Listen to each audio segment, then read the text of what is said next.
switching it up today. I'm taking over. My co-hosts used to call me daddy, and now they've decided they want to go rogue and go on their own, and so I'm showing them who's boss. As always, it's me, Dolapo. You guys want to introduce yourself? I don't want to say your names. Introduce yourself. I'm Arya. All right. Hi, I'm Luke. There we go. And we're the three wise guys. Let's get it going. Yeah, someone very reputable indicated to me that they do call you dad. Exactly. A lot of people call me daddy. You didn't know. Oh, man. If you're one of those people who call Dolapo daddy, come let us know. Yeah? Come let us know. Or don't. Drop a I'm line. good. No, I want to know. I'm good. I want to know. Message Arya directly. We'll give you a shout out on the pod. We'll get you a signed sweater. Well, I don't know, something that you don't want to wear anymore. You guys don't need to let any of them know. If you know, you know. We'll keep it on iMessage. Actually, that's all that needs to happen. do you remember in uni when this was like a merch item? What? Like the daddy hat? I had the daddy hat. Oh, man, of Like course you I fucking am did. him. Of course you did. I am him. I don't you remember? I had it. Yeah. Like it was Urban Outfitters. They had the hat. And I actually saw a picture. A friend of mine sent me a picture from like 2017 when he came up to Ottawa to see me. And I had that hat on and I was like, oh my God, wow. I remember when I had that hat. That was probably my favorite like clothing item for like a year and a half. You and Justin. I never saw that guy without that hat, bro.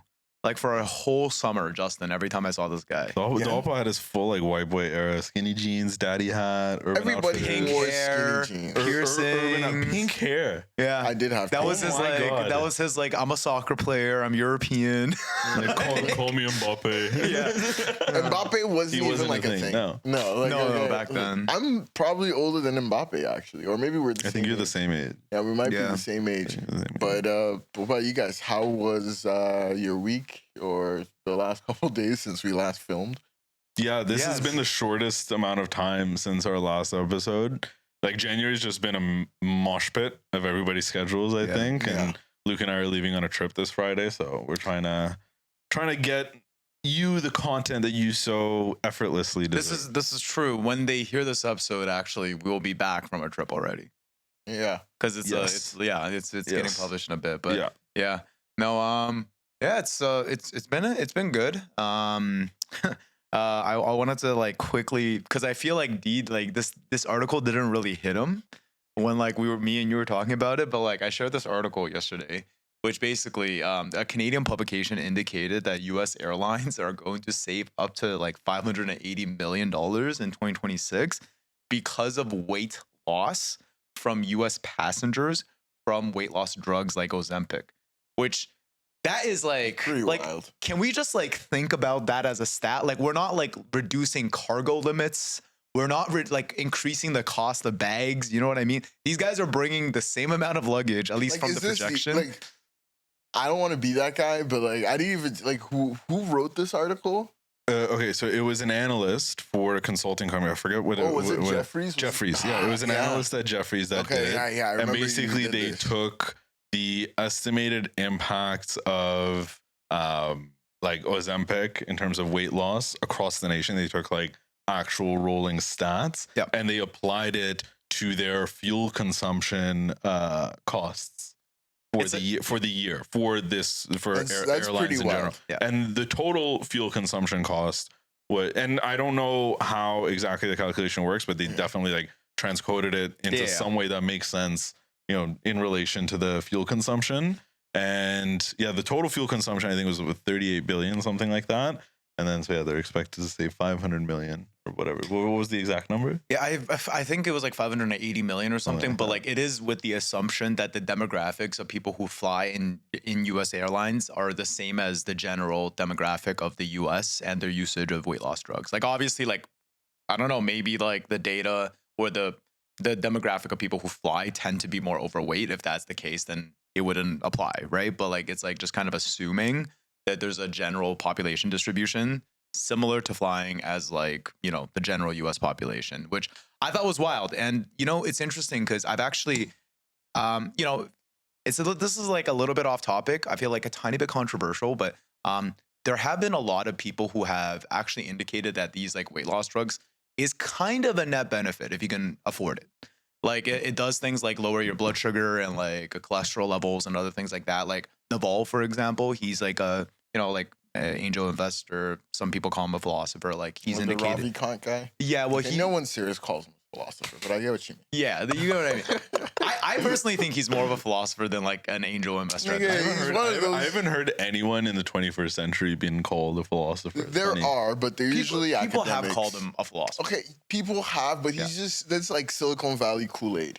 But like, anyways, continue. Okay, whatever. Sorry. We don't need that was this. besides the point. Like he was one of the guys that were like. It's interesting because he was he like founded Angel List for God's sake. Like pretty. I mean, come on. Okay, sorry, I can't hate. He's way richer than me. Let's not hate on Naval. Naval's like one of the. Like you had this in mind. You've been thinking about this. I thought no one dislikes Naval. Do you know what's actually crazy? I actually really like Naval. Yeah. Like I've been subscribed to Angel List since like I think 2017. I love Naval. Yeah, like I love his interviews. He is super zen. Yeah, and everything. I was like philosopher. Okay, let's pump the brakes here. Okay. Like he had a couple successful investments. He's never called himself a philosopher. Let's just make that clear. Like, all right, let's go. This is all like people who listen to him arguing semantics with each other, right? There we go. But all this to say, like, he didn't even matter to this conversation. No, weight loss drugs. Like, he basically said, like, like this is gonna cause some controversy in the fitness community because there's this huge notion in the fitness community about like effort and suffering with looking good. Like it's kind of a thing, right? Like, they say fashion is pain. Like that's like a common like saying. And it's like, there's a lot of people who are like, oh, they did it the hard way. Like they did it the authentic way. And then it's kind of like, oh, now like if you can afford it, you can just lose weight, right? Yeah. So it's interesting. Like as someone who's lost a lot of weight, I don't really have an issue with it. Like if you use it to lose weight. What are the negative side effects? I don't know exactly what it is, but I think think like they're that crazy. Generally speaking, at least to date, it's like it's pretty much a net benefit. I mean, like, I think you lose muscle mass. Like I'm looking it up right. Yeah, like yeah. But I can put it on the screen. But I was gonna add to that. I'm like, yeah, like I don't know that I've ever had any strong opinions about Ozempic. Like for others, I don't know that I would use it. I would go. I don't think you need to use it. Yeah, well, yeah. I think I'm also like a fast guy. It helps get my mind and my body. Okay, the most common side effects, most frequently reported that show up early or after dose increases is nausea, vomiting, diarrhea or constipation, bloating, gas, reflux, feeling overly full, fatigue, or lightheadedness, which are pretty minor. Like general and also very general, right? Yeah. Like it could be like a variety of reasons. But the biggest, like, I guess, severe risk, is muscle loss risk, which is not like very common either, but that's the most serious risk. But it seems like here it's contributing more to the fact that you're losing weight rapidly and not like the drug. Yeah. Which like that's a negative side effect if you lose weight fast by any means, like by fasting. Like even for by example. fasting, that's why you kind of got to work out when you're like losing weight or you're fasting. So like the fat is being burnt, but the muscle mass is still being maintained. It seems like the gastrointestinal ones are a little worse. So less common but more serious. Gastroparesis or slowed stomach emptying that can persist. Gallstones due to rapid weight loss. Severe constipation requiring medical intervention. Dehydration if nausea limits fluid intake. Yeah, I mean you gotta like not take care of yourself while you're no, this is good. But you know what I mean? Like generally, I think it's pretty light. I think the trade-off is pretty good. I think the biggest thing is like you gotta pay monthly, and like some like people might say like, oh, you're funding like a big pharmaceutical company. But like the actual side effects, I don't think are like that intense. And I feel like this isn't something that people are talking about like openly, right? Because it's like most of the people, at least in Canada, they use this like have actual like health conditions like diabetes or whatever, from what I understand. I know someone like that's close to me and has GLP-1s. Yeah. But Luke is not wrong. I think there are more people that use it because they have like diabetes. Like I personally know someone who uses it for that as well. Yeah. Whereas like in the States, it might be more of a common thing to just use this, right? So like I don't know. I think there's something here. Like it's kind of one of those things where we feel like as humans, we've never created anything that doesn't have like serious negative effects for the benefit. And it's like, I don't know, this might be one of them. Anyway. GLP-1. It's pretty good. And I was going to say, because right now it's all by injection, intravenous, IV. I think I heard pill forms are coming out. Yeah, pills are coming out. Yeah. So it's growing. That will change everything. Like I think so. I think so as well. Like it's exciting. Yeah. It's exciting. Wait, like a stupid question that the I'm scared because I won't lie. It's a very stupid question. Don't take me too seriously. Like, do you think guys that use GLP-1s are pussy? Okay, a movie. I was trying to gauge what was going to come out of his mouth. To be honest. You know what? This was dumber than I thought. This is way dumber than I thought. I warned you guys. I warned you. You only have yourself to blame. I think the answer is you probably think that.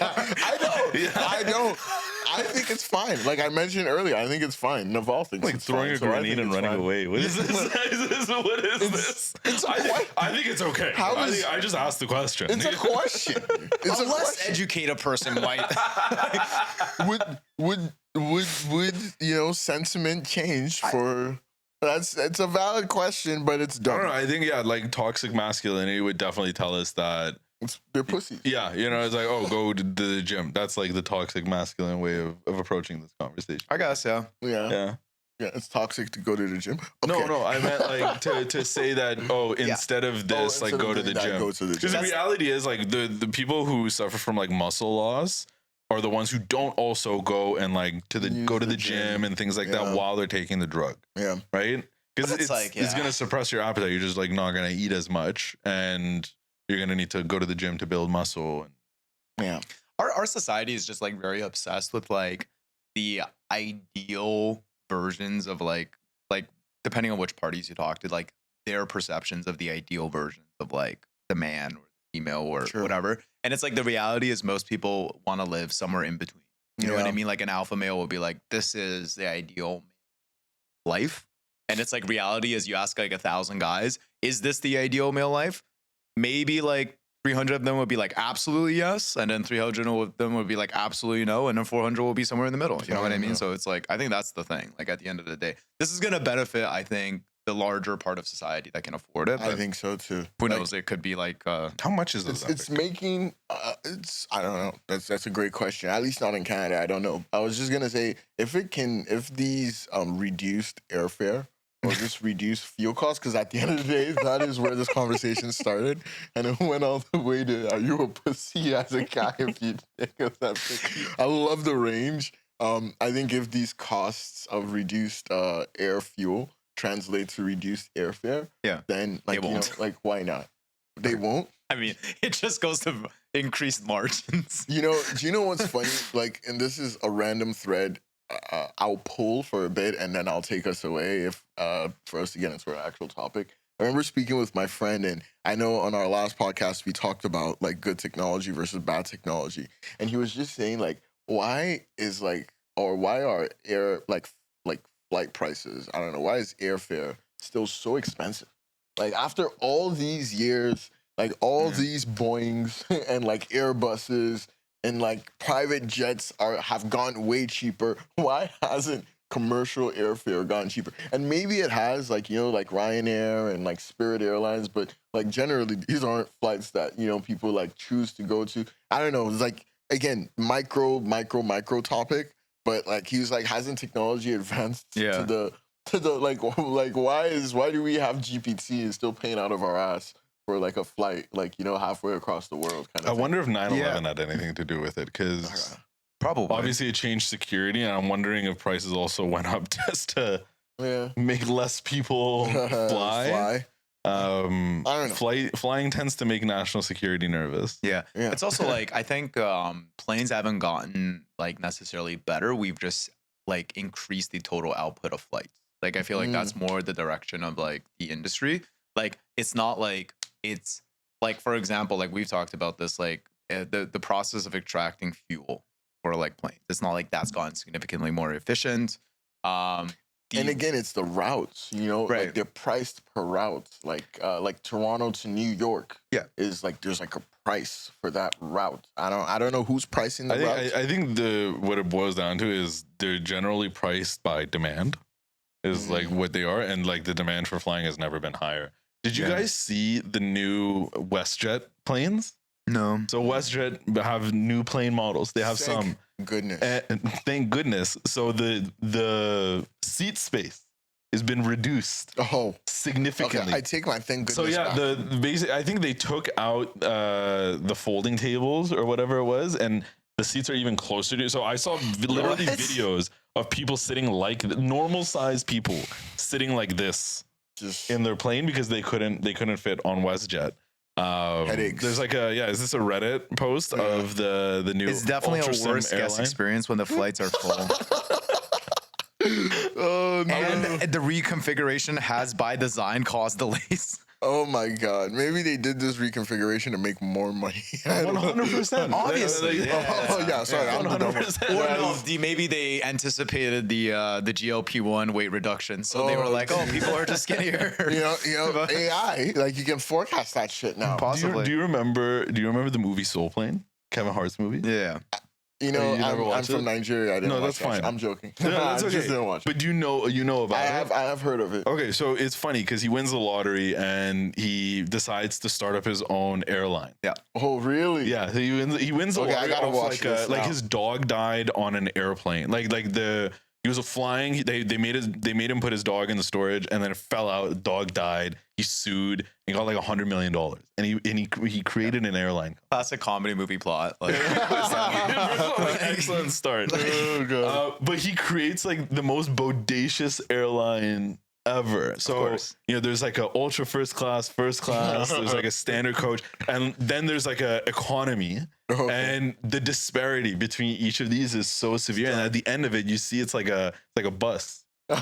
So there's literally like poles. It's like standing room only. And I don't know if you guys remember, but like it was maybe about a year and a half ago, Ryanair was talking about doing standing room in their airplanes. And I'm like, okay, wow.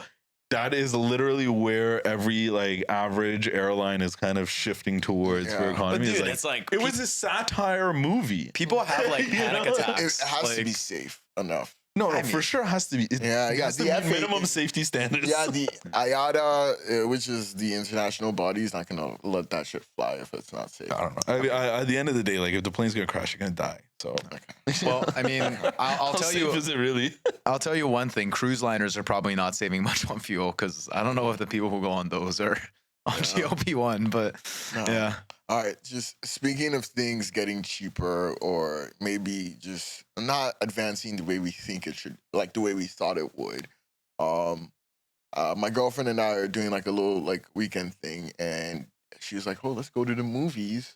The last time we went to the movies was to watch Gladiator 2, which I liked. I know a lot of people don't like it, but yeah, I liked I saw it recently. I thought Yeah, I thought it was good. Not as Gladiator 1 is a classic. Yeah, of obviously, course. like not as good as that, but I thought it was a good movie. So that was the last time we went to the theaters.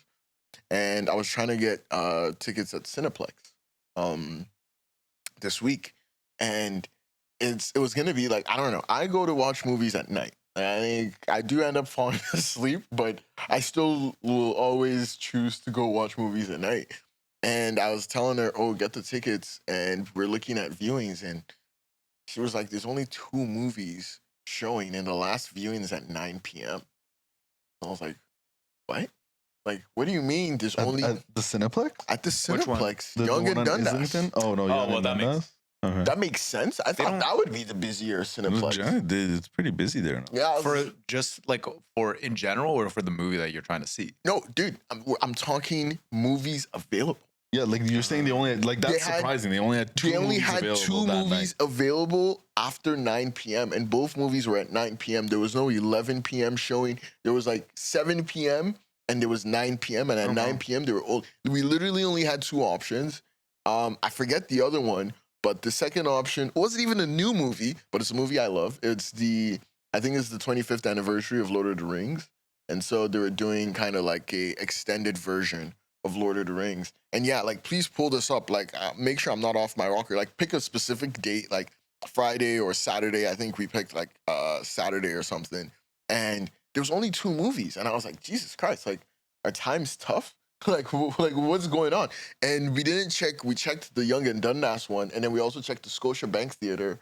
I think that's on Richmond as well. And it had one. We had more options. It had one more. Yeah. Like, and I was like, This is "Whoa." 5. I think 5 movies. I'm 6 seeing movies, a ton 7? of movies Yeah. here, Dolapo. There's a lot of movies here. I do Maybe it agree. was the Like day they you went. don't go that Oh, late. What at day? this What theater. days are these? This is Saturday. This is Saturday at the Young and Dundas. Okay. Well, Anyways, there we go. I think I get your point, and I think what you're trying to talk about is just kind of like movie theaters in general, and Yeah. I think regardless of whether this one specific theater has movies or not, I do see Completely that off. not from a like a perspective of who's going to movie theaters, but more so like what's gonna come. Because right now, like for example, Netflix is releasing new movies that will not be shown in. Yeah. You know, Or like limited releases. right? Yeah. I you know, like it's the movie theater thing is like it's very interesting. Like growing up, like watching movies at the movie theater or like just watching movies in general was like the one like thing that like I did with my dad and my sister. Yeah. Like we didn't like really have that much like family hobbies, so it's like family movie nights, and we would go watch movies in theaters like a lot. Yeah. Like so, like I remember like coming to Canada, the first movie I've ever seen in the theater was Kung Fu Panda 1, and then I saw like The Forbidden Kingdom. Like I literally remember like each movie. The movies. I've I remember the seen first movie I saw in like theater, too. in a theater, and like just feel it like there was like this atmosphere, and like there was like the audience aspect of it. And I actually like ultimately think like I don't know if it's like COVID or whatever, it is kind of like the elimination of second and third places, right? Like movie theaters used to be a place like that. It's kind of like you finish like your normal duty, whether it's school or work, and then it's like, what's the next place I go to before I go home, kind of thing. Like, you know, like a lot of the times where like we would end up watching movies with my friends is because like we went to the mall, you know what I mean, just to hang out, and then like we walked around the mall, and we eventually made our way to the movie theater, and we saw what was on the screen, and we're like, oh, that's a cool movie. Maybe we come back and like see it like next week or something like that, right? So it's unfortunate. Like I think I mean, is it though? Is it really like I love you, but this is like nostalgia fest. Like when last did you go to a movie? I saw one in the summer. So what, like 6 months ago? Yeah, something like that. Like, did you go as a date or with some friends? On a date, yeah. Okay, when last did you go see a movie? It was like a month ago. I went twice in 2025. That's it.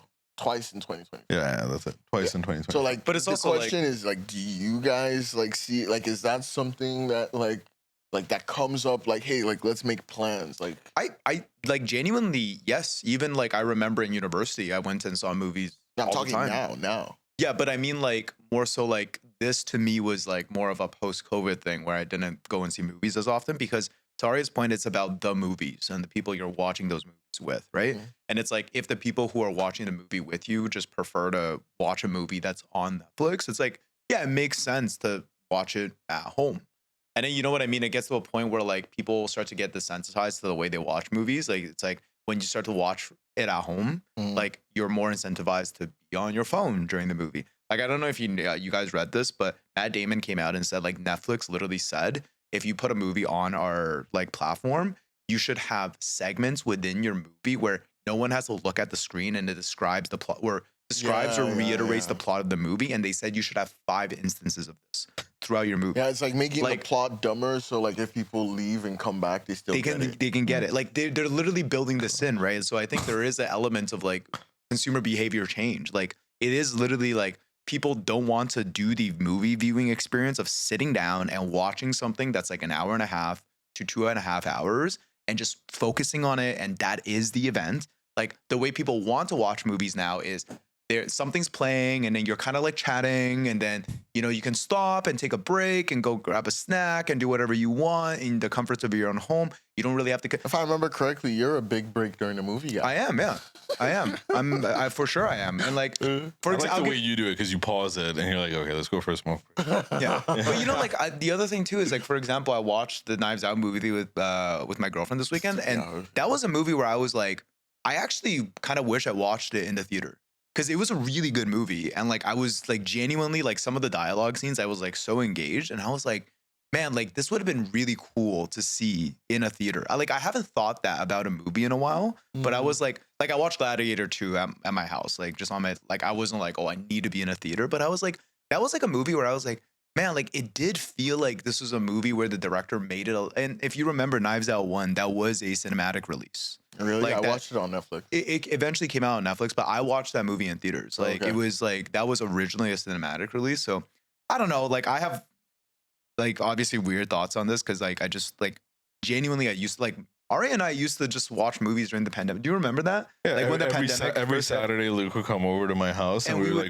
like we would put on a movie. I don't. Yeah, because the Not at theaters. the theater though. No, the theaters were in closed. your basement, Yeah, because we like just the put theaters it were- on. But we would be watching like intense movies that were like 2.5 hours. Like Yeah, you're watching like all that Scandinavian shit, like Norwegian movies. Right? Oh no, that was the Danish movie. Oh, Yeah, we watched with a Mads, couple. with what was it, Mads? yeah, Mads Nicholson. Mads Nicholson. I remember Mads you guys Nicholson or fucking. Nicholson? You were obsessed with that guy for like. No, I it still am obsessed with wasn't. It that wasn't guy. the guy. It was the song. What a life. Yeah. What a life. Okay. What a beautiful, beautiful life. Okay. So, like, I guess, do you think the death of theaters is being overstated? Because, like, the numbers do say, like, oh, like, you know, like, streaming is at all-time highs. Like, you know, movie theater attendance has gone down and, like, stuff like that. Like, do you think, like, oh, like, yeah, right now it's being overstated. Like, at some point, just because of the cultural relevance, like, it will come back? Or do you think this is, like, a trend that will continue? It's just changing. I think death is 100% overstated. Yeah. It's not dead by any means. In Yeah. fact, it's going to continue to grow. Okay. Right? Like I'm looking at like Mortar Intelligence here, for example, right? That's saying, okay, in 2026, the estimation of the movie theater market in the US is going to be about $85.4 billion. It's expected to grow to $109.55 billion by 2031. Okay. So there's Makes sense. definitely metrics to measure it on, and you see there's a growth rate now. Like, you know, what is this growth rate compared to like the 70s, the 80s, the 90s? You know, when Yeah. theaters were being upgraded and, you know, amenities were being added, I'm sure the great growth rate was much higher. I'll have to look into it. For further detail on these, you have to pay for them, and I didn't pay for them. But I think decline. Yeah, decline is the better word to. Decline is even a hard word to use, right? Like, it's just not growing as fast. Is really what it is. It's still growing though, but that's like the nature of a lot of our markets are still growing. Right? Yeah, it just, I think it's gonna change, right? Like, there's a lot of industries that when technology kind of came into play, like you would think would become obsolete. Like one of the ones that you can kind of like I could probably speak to is like visual arts. Like people thought like no one would be taking visual arts classes because like you could make digital art. And like as an example, like let's say you're a parent and you want to put your kids into visual arts, like, well, you know, you have to buy canvases and paints and paintbrushes, and then if they want to do pastels, you got to buy pastels and art books, and then if they want to do charcoal, you have to buy charcoal. Well, you buy a tablet, you have access to all of those textures in any color. Yeah. So it's kind of like what, and then the additional benefit there is you can undo things on the tablet, right? Like if you're drawing things, you can just literally click Control Z. Like on a piece of paper, sometimes you can get things to a phase where like you literally can't pull back. So there would have been a ton of different arguments for why digital would have just completely destroyed that industry. The reason it didn't is because like the core industry there and their dedication to the craft was enough to sustain the thing. So like the people who would have been swayed, they weren't the ideal customer profile anyway. But I think in the case of movies, it's different because it's like there isn't necessarily a dedicated enough core that I think can just sustain movie theaters in the way that we understand them. I mean, Hollywood. Well, more so in the sense of like people who love watching movies in theaters, are there enough of those guys to pay for the rent of the movie theater and pay for the rights for those movie theaters to buy those IPs, right? I don't know if the answer to that is yes. And I just think we're in a weird middle ground time where we're trying to figure stuff out because movies and TVs, man, like TV for the longest time, like you could not really disrupt that industry. Like, I don't know if you know Christopher Waltz, like he was acting for about 30 years before his breakout role, which was in Inglourious Bastards. And he was famous for, in this interview, like he literally said, there was this big German producer because he was acting in Germany at the time. And like at the time people were saying like, oh, if you need a guy to do like weird, silly, quirky stuff, like get this guy, but like don't consider him for anything serious. Like him and her had like a sit down and she was like, you know, I can tell immediately you are an amazing actor. But I want you to really listen to me when I say this. That doesn't matter at all. It's all about who you know and who those people know.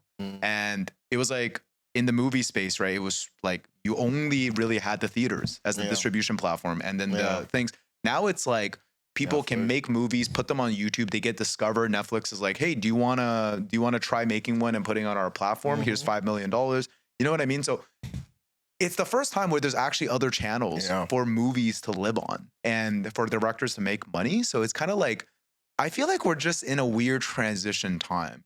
Like a lot of people say like movies haven't been great recently. There's been lots of awesome movies. And if anything, like it's opening up more opportunities for directors internationally as well, right? it's just like there's never a perfect outcome. Okay, so 2 wrinkles I want to throw in before you toss it to you. The Warner Brothers Netflix Yeah. proposed merger. Apparently, I don't know. This might be again like my Cineplex thing was completely bullshit. So this might be completely bullshit too. Fact check me. It wasn't bullshit. It was anecdotal. Yeah. It was anecdotal. Yeah, whatever. It was. I think they said something, but this might be completely bullshit. But that Smells Netflix, like it and looks like it. Is it that they want to expedite the? no, that they're like if the merger happens and like Warner Brothers is one of the biggest like actual like movie studios like out there, right? Like they produce like actually incredible movies, and it was kind of like, hey, when the merger is happening, even if it's like a theatrical release, it'll have like a 45-day window. Like, Yeah, it's that's what 45 happened with Knives Out. Yeah, with Knives Out. Yeah, that's what Netflix does for whatever. And they're like, that would be the standard because it's now all under Netflix. And they're like, we're not going to change that rule just because Warner Brothers is like a traditional movie studio. Because Warner Brothers also has HBO Max, but I don't think it's a 45-day window before like, it's usually like a couple months maybe before it goes from theaters To the to thing, HBO Max. But Netflix is like, no, 45 days. And it's like, that's going to affect that. So that's one, like the Warner Brothers Netflix consolidation. And then 2, just more to your, there's still people say they don't make good movies.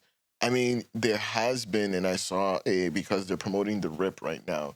So Ben Affleck, and he was talking about, hey, like there's no more mid-budget movies anymore. It's all blockbuster, sequel, like huge budget. There's no like $5 million movie, and that's why A24 is like changing the game so much. And I don't even know that they do $5 million movies. I think their highest budget movie ever was like 20 million. Yeah, so A24 would be the example, right? But like outside of them, and they're like an independent third-party producer, and I think A24 actually has a Warner Brothers deal.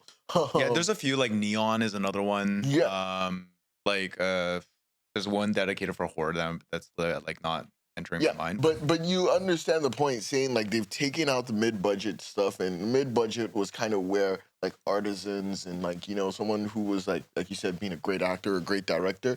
Yeah, all you need is like $5 million, and you can get your project out. And it's like now, no, you need like 40 million in. For you to get 40 million, it's like now you can't just be an artisan. Now you have to talk ROI. You have to do consumerism. So those are just 2 factors I wanted to bring in. Toss it to this guy over here, and then maybe back to you. No, I thought that was interesting. While you were saying that, I was looking it up actually. So Reuters, as of yesterday, reported that Netflix has switched to an all-cash offer for Warner Bros. They're trying to expedite that deal. And streaming assets without increasing the $82.7 billion price in a bid to shut the door on Paramount's rival efforts to snag the giant. And that's one of the things Paramount has been saying, that no, we'll keep theatrical release. Like right. The all-cash bid, by the way, is $27 a share. It has unanimous support from Warner Bros. Board.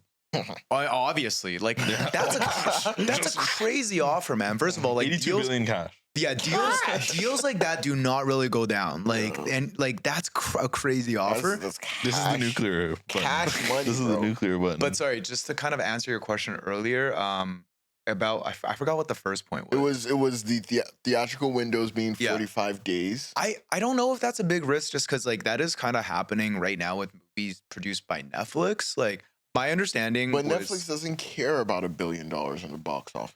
For sure, and it's like there'll be a bigger impact with Warner Bros.'s IPs.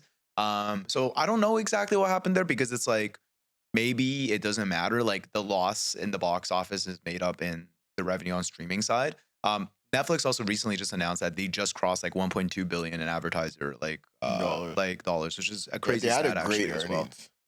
Revenue per share is up. Earnings per share is up. I think record subscribers as well, over 300 million paid subscribers. So sorry. You remember when everyone was losing their minds over no more dual household, multi-household accounts? It worked. It worked. No, it was always gonna work, because it's like Netflix had enough of a monopoly at that point where it's like, what, you're gonna cancel?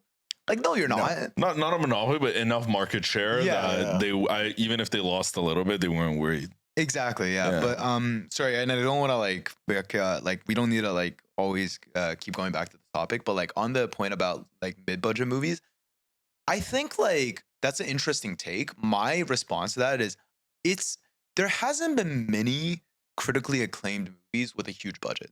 Like that's pretty rare. Like you look at like Oscar nominees and Black Panther, Lord of the Rings, The Dark Knight. Yeah, aren't all of them like massive? The Dark budget? Knight, yes. Like Black Panther, I wouldn't say immediately it's like universally critically acclaimed. What Like do you mean?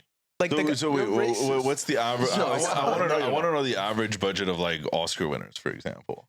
they're low. They're definitely low. They're Like for low? Best Picture, Okay. absolutely they're like of the lower end for sure. Like they're not a Marvel movie, right? The one exception to this that comes is Dark Knight. The other one that comes to mind is the Lord of the Rings trilogy, where like those movies did have Black huge Panther budgets. won some like costume Oscars, I believe. Yeah, but it didn't win Best Picture. Okay, they didn't win. Best Like- Picture. Like let's be honest, the only thing that really counts. No, The that's if I get an Oscar for soundtrack, best believe I'm, It's Totally. like it's you go get an Oscar, nigga. I mean, Sorry. fair enough. Mister. Fair enough. So Luke's right. Best Picture winners have actually trended downwards when it comes to budgets, with an average of 22.2 million between 2010 and 2023, and that's less than half the overall average since the data became available back in 1964. So it looks like it's actually even been decreasing, because I was gonna say like a lot of directors and a lot of artists will say restrictions is the key to creativity, right? It's not abundance. And also being broke. But, Well, Well, like yeah. I'm joking. another example is Different investment philosophy. the Different investment philosophy. philosophies. that movie like Magnolia by I forgot that really acclaimed director's name. This director like Is he made broke? no, he's very rich. He funded Okay. the whole movie by himself. Okay. And it was like a really high budget movie, but this is the first movie where like he completely self-funded, and his whole thing was like, this is gonna be like the greatest film. Paul Thomas Anderson. Paul Thomas Oh, Anderson. PT8? Yeah, like literally one of the most critically acclaimed like directors of this generation. yeah. Like fully self-funded this movie, and like it was not a good movie. Like, and basically people were saying like, this is what happens when you give creatives like completely no restraints. Like when a creative is just allowed to do whatever the fuck they want because they funded it, there's no like real desire. Like you can't like just go to that person and be like, maybe switch this out because it'd be easier for advertisers. You know what I mean? Like you can't pull any strings. These guys are just like, okay, now I can do whatever I want. And that's kind of the outcome. But anyway, You see, any thoughts from you on like streaming theaters? Well, it's funny. Like, I feel like the last time I can remember like going to the movies multiple times in a year consistently was high school. Yeah. Right. Even when I went to uni, I didn't really do it too much. I think that maybe, no, I went maybe like 2 or 3 times a year. You know what I mean? Special occasions, things like that. But never again did I have a summer where I was like, oh, what do you want to do? Why Like, you oh, let's just dying? go. no, I'm just like remembering the very last time the three of us went to the theaters together. In Lansdowne. No, not Lansdowne. We went to see VIP at his War house. for the Planet of the Apes or something. I slept. And both you and D fell asleep. And then afterward, I watched the whole movie. And then in the car, the two of you guys just kept like going back and forth on like why it wasn't a good movie. And I was like, but like, how can you guys say that? I wasn't saying why it wasn't a good movie. I was like, this movie did not need to be that long. This is a movie about apes. It doesn't need I to was be that long. just like, I remember the first ape movie. I loved I loved that one. I loved all of them. You guys were very like upset at how the new ape leader or whatever like spoke fluent English. you're like what? Like what is this? Yeah, I don't speak like a British fucking lord. Like speak like an ape. Speak like an I ape. was like, where did you get your privilege from? You know what? I don't mind Netflix. I need my movies dumb. Anyway, yeah, that's So yeah, like I know like we're speaking about technology, so we went from planes to movies. I think Ari, you had like a cool AI story that involves Bill Gates, our favorite conspiracy theory billionaire. Our favorite conspiracy, or our favorite depopulist. Depopulist. Was he ever like what's it called? Degrowth? He was? Yeah. Oh, I think so, yeah. Yeah, sheesh. No judgment, you know what I mean? What, you I was degrowth for like a little bit judgment. I was degrowth for like 6 to 8 months, so you know, Kool-Aid. Yeah, I was deep in the Kool-Aid. Listen, it's not like I can accept a theory when, you know, there's like some philosophical backing to it. You want to make your argument, go ahead, make your argument, right? Like, you know, I you'd be hard pressed, I think, to convince the world to stop having kids, though. But Horizon 1000 actually is what I recently read. Okay. I think you read a little bit of it after Today, I like I sent didn't it. know this is pretty hot off the press. Hot off the press. This is an announcement today. OpenAI and the Bill Gates Foundation. So they're partnering together. They're going to deploy AI tools to strengthen healthcare systems in African countries. So it's going to start with Nairobi. Is it? Rwanda. Isn't, like, why are you obsessed with Kenya? I said Kenya. Oh yeah, Nairobi's in Kenya. Yeah, this is this guy. Yeah. Well, anyways, I don't know why. He was about to Kenya- defend I himself was- with some dumb shit. No, I was about to agree. I mean, I just said everything except for Rwanda. Yeah. But yeah, basically, like they want to be able to do disease surveillance. They want to be able to provide like clinical decision support, and then build logistics out with AI as well, like software and things like that. Sorry, Right. like something really cool. There's a company here in Canada, was my client for a bit, handed him over to someone else, one of my colleagues, and they do like clinical decision support, or where like like how you go to a doctor and the doctor always writes, and there's this joke about how doctor notes are Handwriting. horrible handwriting. The scripts that they write are not legible except by the pharmacist. Yeah, like so like they take all these doctor notes and like ingest it into AI, and like they're able to like make recommendations and use all that. So like that's like a pretty cool use case. Local Canadian company doing that, and like they got acquired and now they're going global and they're deploying that. So shout out Canadian technology. But yeah, OpenAI. Sorry, go back. No, great point. I think you're adding there. It actually like it'll add because I want us to talk about examples and like how this applies. Darwin AI. Go check them out. Darwin AI. But yeah, what this is basically like signaled the shift from like AI is no longer like, what I wrote here was like they're not like demos anymore. It's infrastructure now. Like we're building infrastructure with it. These like a country like Rwanda is now going to rely on AI to provide reliable healthcare to its people. So it looks like like tech and philanthropy are moving faster than the government, and I think this is why I brought it up to see what can we talk about this. Like, is this too much of a risk? Right? Like, obviously there's great upside here, right? But like, as far as the data goes, right? Like, who owns it, right? Like, who audits this? If something goes wrong, like, who's held accountable? What do you it's mean like, by like how do you something goes wrong? like, let's say the recommendation is incorrect. Like the drug that's prescribed is incorrect. The treatment that's prescribed is incorrect. Is it saying that it would actually do that? Like, sorry, I might have. It's like that's what clinical decision support means. I don't think so. No, I'm pretty sure what clinical decision support means.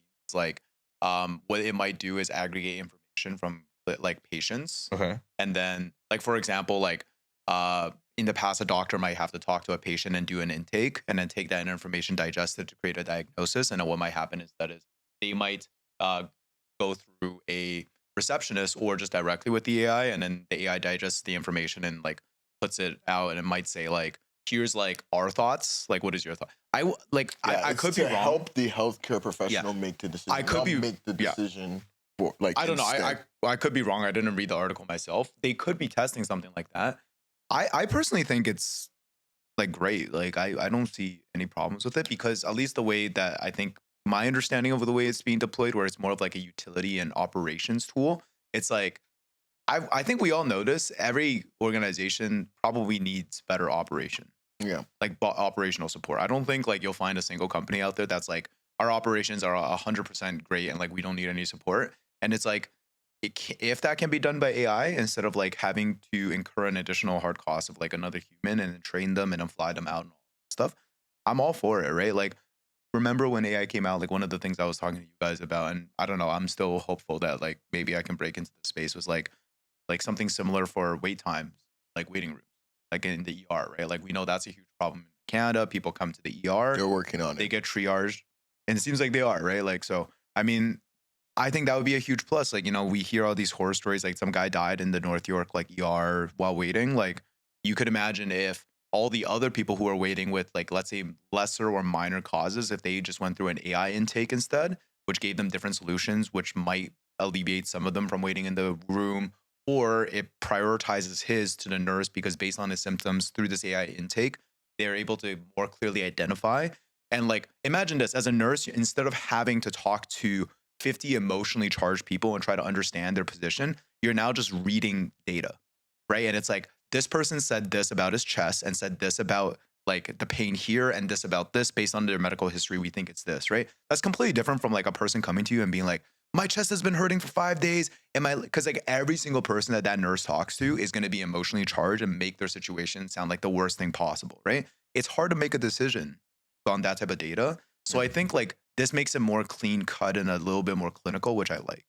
You mentioned like one of the potential use cases being that like they come in and they provide a list of potential suggestions, you know, like, so let me ask the question in regards to that example specifically, right? Let's say one of those suggestions are incorrect, right? Let's say like someone listens to that suggestion, they go home and they do it and they're like, they trust it, but it turns out incorrect, right? Like who's accountable for that? Well, I It's don't the think doctor. that the suggestion would have been coming from the AI. No, No, but like the AI is not the one that's going to deliver it directly to the patient. Yeah, and It's what gonna I'm be a saying doctor is, that okay. does it. what I'm saying, like in that case is, for example, like the suggestion might say something like, you know, like it is currently like, you know, like 8 a.m. Like we'd recommend going to this walk-in clinic because based on your symptoms, like this is like the outcome. Like as an example, I don't know if it could even say that. That might be too much risk in itself, right? Yeah, But like I'll add this just because I am working in the space. We're not anywhere close to AI actually giving medical advice. No. That's not gonna happen. Yeah. Like in your analogy, That's the risk that I'm the- thinking of. the here. advice is Yeah. going to go to a doctor, Yeah. and the doctor is one that's going to relay it to the patient. Now, what Luke was saying, and I can give some anecdotal examples just from like my line of work and kind of talk through a little bit about there. Is like there's like Luke said, there's just a lot more operational efficiency that can happen, right? And like time to value, speed of decision making, like all of that can increase like significantly. Like at least specifically for the Canadian healthcare system, that's, you know, like been a big pain point in terms of just wait times and how long you know, you have to wait before you can get care, right? So like I think their AI can help, and there are health networks that I know that are working on that. I don't know that it's going to be quick. I don't know that it's going to happen like in the next year or two. Maybe like, you know, like in the next year or two. But like data is huge. It's like healthcare data is super important, super sensitive. And whatever organization is dealing with it, when they digitize and want to get more operationally efficient, like it's not just we're gonna like, you know, roll. they need more cybersecurity. Like, you know, you're not just gonna roll AI into that. And so that's like the technology is there. The people, the leaders are thinking about it, but as we know, execution and implementation is never as easy as, you know, we want it to be. But just specifically that ER use case, there are at least in Canada that I know of that people are working on that. Now in the US, they might already be faster, they might already be there. But like private networks are always faster. Like faster, right? But we're yet to see now. Like to this Horizon 1000 in Nigeria. Like I guess two thoughts. So not in Nigeria, in Rwanda. Sorry, I think Africa. I always think Kenya and Nigeria. Are you obsessed with Nigeria? I am. Yeah. If you didn't know, Giant of Africa, check us out. Bronze at AFCON. Shout out to the boys. Osimhen, you're a guy. Bronze at AFCON. Don't indulge. Wow. That's fine. Shameless plug. Okay. Two things that come to mind. Like right now, like what's the floor? Right? Like how many people are able to actually get like healthcare? Right? Like how many The floor right now is like an overstretched healthcare infrastructure. The floor is like in all of in the gutter. Africa. That's so like Yeah. and I asked that question on purpose, right? Yeah. Because like yes, the floor is very low right now. It's really low. And like AI, does it have some risks? Absolutely, right? Especially when dealing with you know, like African data and less developed systems and all of that. So there is risk, but will it help raise the floor even in spite of those risks? Yeah. I think so. Yeah. Right. And so like, yes, like, you know, there might be instances of like a mistake here or a mistake there. And I could be wrong and it might not be the right way to think about this. I just think like, hey, like these people were dying anyway. Like not like Yeah, like they dying might have anyway. not received. Sorry, Yeah, like not dying anyway. But like they might have not received any. They might have care not at all. received any care at all. Like just the fact that they're able to get some form of medical advice. Like it's I think it's a little better, and like, like at least it's a point to improve on. Like start with something and then hopefully, and again, might not be the right way to think about it. Just kind of like my thoughts in terms of the floor is already super low, and I believe AI can help raise that floor a little bit. Now that's like one. That's the first thought, and I'll bring you guys in. Like second thought I wanted to say was Sorry, just because I see Arya's chomping pretty at the bit. keen to. No, I was like you. I think I agree with everything that you're saying. Yeah, maybe it's a little insensitive. You know what I mean in regards to a mistake here and a mistake there in healthcare is a little bit more serious. But I think what maybe the answer that I was looking for was, okay, yeah, there's definitely like some level of indemnification here on the AI's piece if the doctors are gonna use this as a tool to support. Yeah. Right. And it's like, because at the end of the day, like someone needs to be responsible for a poor medical decision. It's the right? doctor. And it is the doctor. Right. But it's like that needs to be done in agreement and in advance and in coordination or understanding of the use of the tool. So Well, like, I think that's it. But I agree with what you're saying, not to say argue against. Yeah, what you're no, saying. I don't know, and if I could be wrong, I just don't know that AI is being deployed in the field as a medical professional. I would right think now. No, not even as a tool. I think there needs to be some liability conversation, even as For the AI. yeah, like if this hospital, for example, is going to bring in an AI tool even to support decisions, there's a level of liability that goes on. It's information being transferred. But it's like at what point does decisions that based on outputs at the end of the day, right? Because it's like let me get like but this is a far-reaching example. I'm just saying there is a level of liability there, right? But it needs to be clearly defined that okay, yeah, no matter what, the liability is on the doctor, right? Like I'm 100% okay with that. I think I was just like, how does this look in reality? Well, probably indemnification. So I'll give an example in real life, and maybe this might be completely off. Do you guys remember when there was, I think it was a Canadian story, and we talked about it on the pod, where I think they put out like a 500-page document, and there was some bullshit in there. There was some hallucinations. It was like a province. We talked about this. We talked about this on the pod like 3 episodes ago. It was Halifax. Yeah. So is it It's Deloitte actually. Deloitte? So is it the AI's fault or is it Deloitte's fault?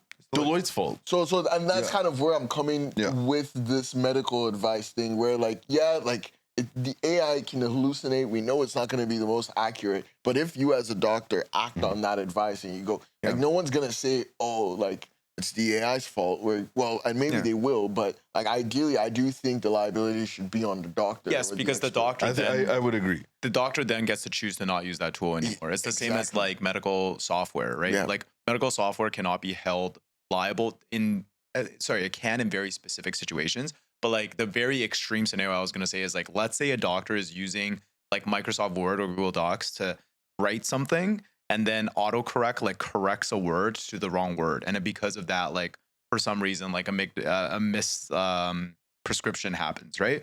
Is Word really the issue, or is it the issue that like the nurse didn't read it and then the doctor didn't like double check it? You know what I mean? Yeah. It is a little bit iffy, right? But I think like I'm aligned with kind of Dee's thought process, where it's like a doctor in Rwanda can currently serve maybe 100 patients a day. If AI now enables them to serve 120 patients, it's probably a good thing, right? Because it's like, I think it's not to be like, well, those guys are going to die, but it's like, well, those 20 people would have had to wait a day. And then the next cohort would have had to wait. And then it's like in that time, they could have been damaged. I would even go as far as saying this, and this is like a non-medical question. I'm just posing a question to you guys. Let's say there's a guy like somewhere who is not feeling well, and they for sure do not have access to a doctor.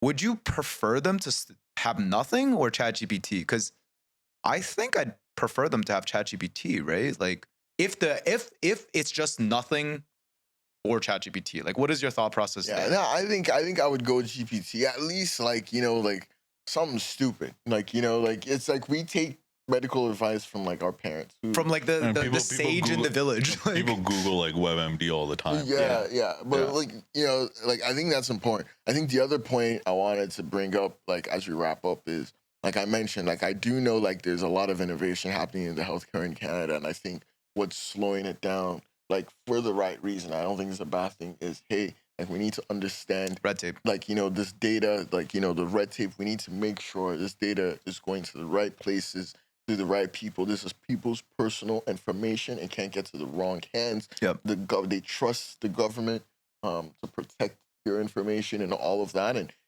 for the right reasons. Like, so now the question is with Horizon 1000 and like Rwanda, and obviously this is me, assuming and hoping that they have the right guardrails in place and they're not just letting OpenAI and Gates Foundation run free with all this data. Like, yeah, no, you can Gates Foundation, you can use this data to help make you just make decisions, but is it anonymized? You know what I mean? I just that would be a huge risk. That I want to flag, and maybe if there's anybody in African nations, Rwanda, Nigeria, listen, okay, you guys just knowing these things are coming, I think a decent amount of thought needs to start getting put in terms of data governance and Yes. data guardrails. Huge part. I sell AI, and one of the things we talk about is hey, for you, before you deploy AI in terms of production, you need data governance. If you don't have data governance, whatever production AI you're gonna deploy is gonna be bullshit. It's gonna it might work for a couple use cases here, but it's gonna tell this person something that they shouldn't know. It's gonna hallucinate there. Yeah. And so I think kind of the same thing, for Horizon 1000, and kind of some of these countries, please just get this data governance in place. Let's make sure. It's important that African data gets to the world, because notoriously African data has not existed. Not even It has disappeared. It's just not existed. We weren't we were a very oral culture. And a lot of we developed through stories. We didn't develop, we didn't have the church to document everything. All right. Okay. But the Arabic and Islamic Empire also documented a lot of stuff. We didn't have organized religion to help instill that, and obviously we've built that now. Well, let's not be quick to assumptions, because as we know, when we looked into this, I think a couple of months ago in an episode, there was a great destruction of a very significant culture that lived in Nigeria specifically. We looked into this, right? And it was that culture had already had things like agriculture with water system, irrigation systems and stuff like that. So who knows? Maybe they did have a lot of that. That is true. But they had a burning of the Library of Alexandria thing. Yeah, no, and all of that to say, African data on African people has just been sparse, and I think this is great that that's becoming more public. It's just I just hope there's guardrails and there's governance in place, so that as much as this is a great initiative, it doesn't end up being one that we regret later. Documentation. Put your trust in the hands of Bill Gates and Sam Altman. I mean, Microsoft Word has worked out all right so far. Yeah, fair enough. Yeah, that's so reductive. OpenAI is not doing too bad either. No, they're not. Doing But, pretty okay. I guess. Pretty okay. Yeah, we call him Daddy. That's a great place to end it. There we go. Great convo. Thank you everybody for tuning in. If you have anything interesting to add on healthcare infrastructure in Africa, please drop us a line. And until next time, one love. Actually, Big Daddy vaccines. That should be get that. I don't think we can afford the license. No, this is for the viewers to enjoy. I actually don't know if I've heard that song. It's new. Hot off the press. Not hot off the press. It was late last year. Aces.